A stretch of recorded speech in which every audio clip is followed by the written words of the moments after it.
the worst year for a lot of us for our mental as well as physical health. So joining us this morning is best-selling author, coach, and fitness expert, Lisa Goldenthal. Hello and welcome. I'm Lisa G, your host. You're at the top of your game, yet the game is changing faster than ever. Strategies that got you here aren't the ones that'll keep you here. The pressure is relentless and the fear of obsolescence looms large. That's why I'm here. Welcome to the new podcast series, Disrupted: How to Be Gritty and Unlock Performance. This is your chance where I sit down with today's top experts in business, mindset, wellness, and success to help you master disruption and thrive. Thanks for coming, and I'll see you soon.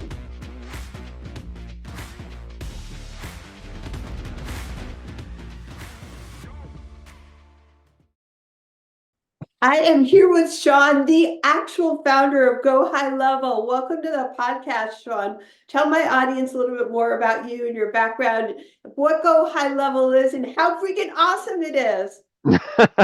Well, thanks for having me. It's good to be here. Yep. So my name is Shaun, and I am the co-founder and CEO of High Level. And we are an all-in-one sales and marketing and CRM platform for lots of businesses now. And we've got about 2 million users. So, yep, that's us. 2 million users. Okay. Well, this show is called Disrupted: How to Be Gritty and Unlock Performance. So how did you go from where you started? Can we have a little origin story to where you are now? Oh, sure. Wow. How far back do you want me to go? Well, not when you were born and all that stuff, but business. Yeah. So I want to talk about business.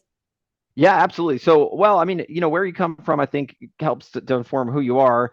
And I grew up as only child, which most people tell me they can figure out real quick. And but single mom. And my mom had a professional degree. She was a mechanical engineer. And I watched as a child her go through situations where she got laid off several times when the economy went down. And I sort of didn't understand how you could sort of do nothing wrong and still end up being, out on the street, as it were. And given that single mom, that put a lot of responsibility on her shoulders.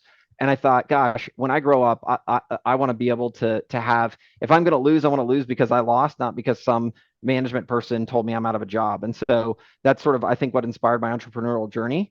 Through a lot of trials and tribulations, I've had a lot of businesses, but I would say the previous business before High Level was my first software business. And it was in accounts receivable automation, which is a fancy word for saying I automated the invoice follow-ups for small businesses. And it turns out a lot of businesses actually go out of business because people, not because they're not great businesses, not because they don't invoice their customers, but because their invoices don't get paid fast enough and they get in a cash crunch and boom, their business is done. So I automated those via email and SMS. I got it to about 1,000 small businesses. And that business was acquired by a Canadian payments company. Sadly, not enough for me to retire on a beach, but exciting news enough for me to move on to High Level. But what I learned in that business, talking to 1,000 small businesses, is that they all needed the same thing, which is more customers. And so this time around, I said, that's exactly what we're going to do. So me and 2 other co-founders came together, and I think we're closing in on about 6 years now. What we, I think back to the concept of the show here, what we did is we went into an incredibly overcrowded and contentious space, and we've been able to disrupt, because instead of trying to sell directly to small businesses, what we figured out was if you help the people who help the small businesses, that's where the difference really gets made. And so we focused on selling our product and helping to enable and empower the people who are helping small businesses succeed. Well, thank you for that. There's so much to unpack in your story there. I love the grit that you got from your mother's story. So I know we've all been through so much disruption in the last 3.5 years. And I love how everybody has their own way that they can bounce back better. But your story is amazing to me because your product is helping small businesses. So it's actually more affordable to use High Level than other customer relations software. Like, for people who don't know what it is that you do, just go a little bit more into how amazing it is that big businesses can now compete more and more since the pandemic. Like, for me, the pandemic disrupted everything, and I knew I wasn't alone. We all had to pivot, and as a small business, you can't see people anymore, but there was a huge silver lining. Now we can all compete with somebody. Like, how can we compete with your tools with somebody as big as Amazon? Yeah, sure. So what we've tried to do is really democratize this technology. So like what you highlighted is very true, which is most of the time. So what we do as a product is think about it like this: capture, nurture, close. So every business has a funnel, and it's like I need to capture a lead, and then I need to nurture that lead, and I need to close that lead. Now, for those who don't know what nurture is, it's actually the most critical step we find most people don't know and don't do well, which is a lot of people can run an ad, let's say, and capture a lead, but then getting that lead to actually take the next step and like book an appointment or come into your store or buy something, that's the nurture step, right? And really the problem with most businesses is they don't automate that. So they lose a ton right there because they're not available 24/7, and they might be helping another client when another person comes in. So you can use a lot of automation to fix that. And that's a lot of what High Level is all about. But to your point, all these other systems that do this are incredibly expensive. And as you do more with them, they charge you a lot more. And High Level, it was really founded on the principle of fixing and changing that. So we've really created a flat pricing model. So for us, it doesn't matter how many users you put in or how many contacts you put in or that kind of thing. We're not charging you more for that, because what we found was by really doing this differently, we're able to help a lot more people and still do fine as a business. And we didn't have to take advantage of our customers in that way to be successful. And so we feel like we've really partnered with our customers to kind of make sure that we are aligning our interests with them, which for us means if they win, we win. If they lose, we lose, so that we're always waking up every day saying, how do we make the product help them make more money, help them grow their business, and really we track to those metrics just like they do in their own businesses every day. Well, first off, thank you for that. I mean, it could cost me, I mean, before I met you, randomly at an amazing event, the Zone event in November, I'd been like through, I'd say 5 CRMs in the last 8 years. And that when they do charge you per customer, it's like the difference between like 3xing the price, isn't it? If I'm Well, and to be fair, most of them don't charge you per customer, do they? They charge you per contact. So that means yeah, you that's what I mean. Yeah. you get a lead, you get a list of 3,000 good potential customers. We all know some percentage isn't going to buy, and yet here they are coming in charging you. And by the way, even if they do buy, before you ever make a dollar, they're sitting there racking up the bill on the 3,000 contacts you're trying to market to, and you're feeling all this pressure, like, oh no, I think this is a good list, but I'm scared to upload it because it's going to cost me a ton of money. It's just the most ridiculous thing. Wow. Well, my last question for you is just about performance. I mean, we're here in disruption. We've all been disrupted. I know that you are a very successful business, and I'm so excited to hear that for you.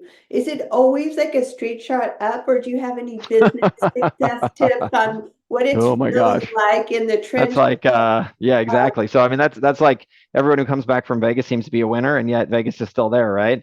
And so ultimately, no, I skipped over 1,000 failures in the middle there. So when I first linked up with even on this journey, when I first linked up to start this journey with my co-founder, the first thing we did is we did an online invoicing app, and that took us 4 or 5 months. We got it live, and it's a total failure. Then we moved on and burned another 6 months creating an all-in-one CRM for field service people. That was a big failure. We then restarted and did High Level version 1.0, and we started selling it directly to small businesses, and that was a big failure. And at each turn, we learned a lot. And I'll tell you, but they were all discouraging because you always go in thinking you have the best idea, and some things are really discouraging. Like when we did High Level version 1.0, we sold it to actual SMBs. They would say they love the product, and yet they still canceled. So could you imagine a world where someone said, "Oh, I'd love you, but I actually am going to fire you," and you're like, "What? I don't get it. What did I do wrong?" And it turns out that they said they didn't have the time to learn the product. And as an engineer, that is like the worst thing you could ever imagine hearing, to find that it's sort of like, oh, I invented a time machine, but I'm sorry, I don't have time to use the time machine. You're like, are you freaking kidding me? You're crazy. But in each of those moments of despair, I think what we did is we said, all right, well, as crappy as this sounds, what can we learn from this? And honestly, it was the greatest thing that ever happened to us, because in our case, we had a marketing agency call us and say, hey, did you know, secret, let me tell you the secret. Small businesses actually are terrible marketers, and they always will be. And the people who really help them are people like you. And so if we just help people like you, we can actually make these folks successful. So that's what we did. We focused on those people. It turns out that was exactly the case. And so thank God we didn't try to run around making small businesses figure out how to be software engineers or software users or software experts, because that would have been a big waste of time and we would have never gotten anywhere. So thankful for all those failures. But let me tell you, there's a truckload of them. And even today, there is, you can be as successful as you want, but at some point there's always somebody who's going to tell you you're not good enough. That always hurts, at least for me. I'm a sensitive guy. So if somebody says, I hate this or I hate that or I want to quit, it hurts. And that happens all the time. And then you always have competition saying, we're coming for you. And that's hard. So, it's never easy at any level. And so I think that, what I always like to tell people is how lucky I feel. And anyone who says they're successful and the luck didn't play a big part of it, they're just lying to you. So I don't listen to those people, because certainly luck plays a huge role. But at the same time, I mean, I've been fortunate to be helped by so many other people to get here. And even to this day, like our customers are the biggest contributors to our product. We listen to them. We take their feedback in a public forum. We let them vote on what they want next. Like these things are super important to us. So for me, tons of failures have led to this success. So for anybody out there who's like in the midst of some cataclysmic failure, I mean, in fact, if you want to go back farther, I had a business with a business partner for 12 years where I worked 6-7 days a week, and I ended up walking away with nothing. And that business got very big and was very successful. And I had to give up all of my ownership, just to try not to get in a very nasty lawsuit I wasn't going to be able to afford. So there's a lot of stuff that can happen to you and you think is going to destroy you, but it's the persistence, I think, fundamentally that wins at the end of the day. Wow, what a high note to end high level. Shaun, at high level, thank you for your wisdom bombs. Thank you for keeping it real.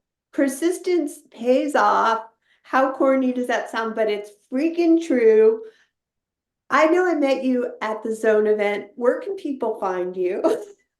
Yeah. So, I mean, my biggest thing is, so we're a product company. So, I would always say, go to YouTube right now, search high level. The great thing about our YouTube channel is it's full of both tons of like nerdy product releases. You'll see a lot of videos from me, but we also have a ton of marketers and strategists across the board, small business owners, people really showing what they're doing with the product. So I think there's just so much to learn if you're interested in growing your business there, because it's not just singularly focused.